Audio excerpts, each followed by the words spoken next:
In ancient Japan, when a baby died in a river, the family didn't just grieve. They believed the child didn't disappear. It transformed into something with green skin, a turtle shell, and a dish of water on its head. A creature called a kappa, literally, river child. For centuries, the people of rural Japan left offerings at riverbanks for these creatures. They bowed to them. They feared them. But here's the thing, the kappa wasn't just a monster. It was a way of explaining something that was actually happening. Something too painful to say out loud. The kappa is one of Japan's most enduring mythological creatures. Over 80 regional names exist across the archipelago: Kawataro, Garapa, Kawako, Enko, each with slightly different attributes, but all sharing a core identity. A humanoid creature, roughly the size of a child, with greenish skin, webbed hands and feet, a turtle-like shell on its back, and a peculiar depression on the top of its head called a sara, a dish that holds water. When the dish is full, the kappa has great strength. When it's emptied, the creature weakens or dies. The earliest written reference appears in the Nihon Shoki, Japan's oldest chronicle, compiled in 720 CE. But the kappa's most detailed descriptions come from Edo-period texts like the Wakan Sansai Zu of 1712, which describes it as roughly the size of a 10-year-old child, and the Rusawa of 1742, which details the strategy of tricking a kappa into bowing, causing the water in its dish to spill and the creature to lose its power. But here's where the folklore takes a darker turn. In the Tōno region of Iwate Prefecture, a mountainous area that became the center of Japanese folklore studies, the kappa wasn't just a river monster. It was a metaphor. The Tōno monogatari, collected by the folklorist Kunio Yanagita in 1910, records local beliefs that the kappa drowned children and cattle, stole horses, and dragged people into rivers. But Yanagita's own research, supported by later scholars like the ethnographer Mieko Jolivet, revealed something deeper. The kappa was a supernatural explanation for a practice that was actually happening, Mabiki, the thinning of children. Mabiki was the Edo-period practice of infanticide, performed when families couldn't afford to raise another child. Between 1600 and 1800, Japan's population stagnated at around 30 million.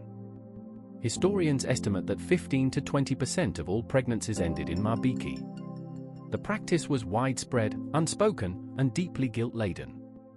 Families who performed it needed a way to process what they had done. The kappa provided that framework. The child didn't die, it became a kappa. It lived in the river. It could be appeased with offerings. The grief had a shape. The guilt had a story. The word kappa itself is revealing. It's a contraction of kawawapa, kawa meaning river, and wapa meaning child. The creature's name literally translates as river child. The folklorist Mikichi Suzuki argued that the kappa's most defining feature, the sara on its head, was directly modeled on the fontanelle, the soft spot on a newborn skull. A newborn placed in water would sink. The sara, Jolivet suggested, was the infant's fontanelle, filled with the water that drowned it. But the story doesn't end with the Edo period. In 1960s Japan, something unexpected happened.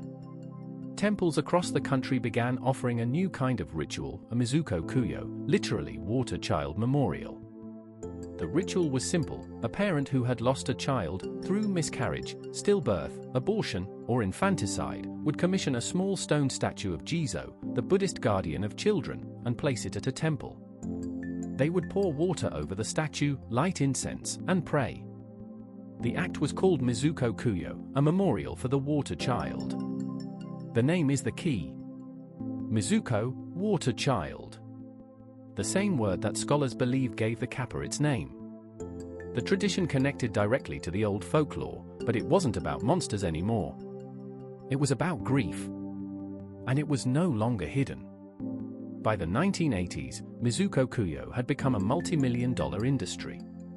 Temples competed for business.